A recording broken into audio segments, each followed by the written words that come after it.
Hi, this is Tom Lippincott, and welcome to Diatonic Triads Complete Part 4. Today we're going to be talking about 7th no third chords.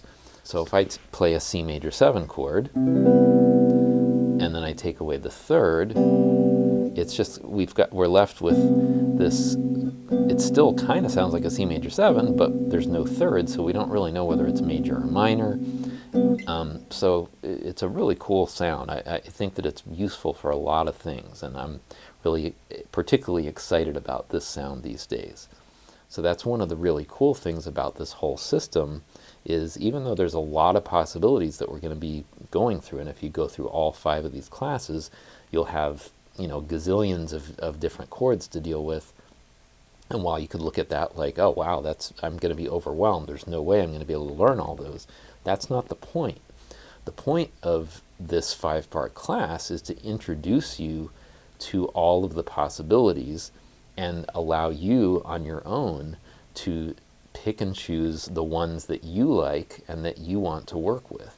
That's what I've done with these too, is you know, I've basically gone through and tried every single possibility, and then I've kind of picked and chose the ones that really appealed to me, or maybe that were easy to play and easy to remember, or some combination of that.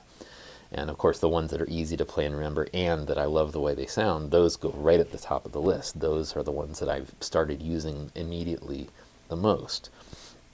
So the ones that you choose are probably going to be different from the ones I choose, and that's one of the things that I find really exciting about this particular system, is that everybody's going to get a little something different out of it.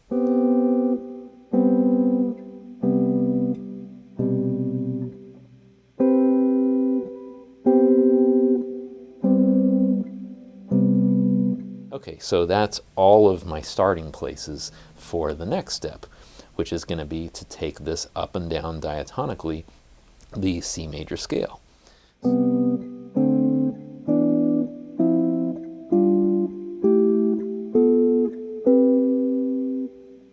Alright, so now this is at the top of page 41, cycle 4 on the top 3 strings. So I go from C major 7 to F major 7 to B half diminished 7. Again, the root went up a third to become the 7th of the next chord.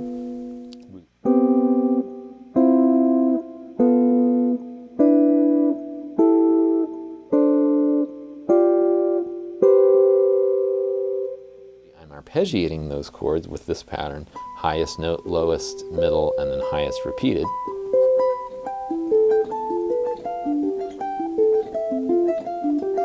So that, again, that's given all the notes equal value, and there's one more twist added here, which is instead of giving them all the value of, say, an 8th note, I'm giving the first note the value of a quarter note, and the last 3 notes the value of 8th notes, which gives...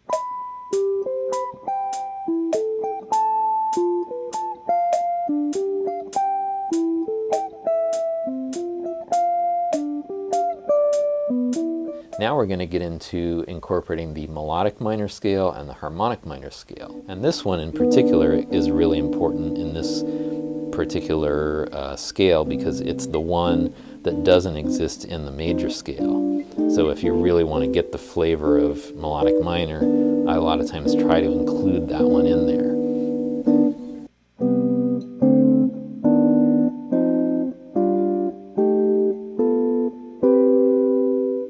So I get this. And then finally, it's a 2-5-1 in G minor. And so finally for the G minor chord, I bring that idea up here, which is...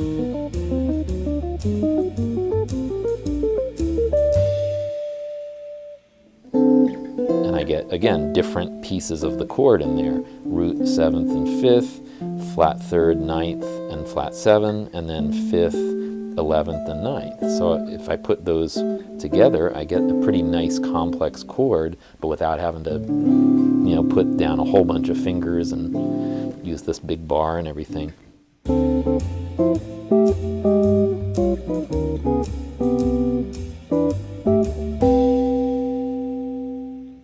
It's got the ambiguity of the fourth triads or the sus triads, but without, going all that way there. And then it does have a little hint of the thirds based harmony. So it's this really cool kind of in the middle kind of sound.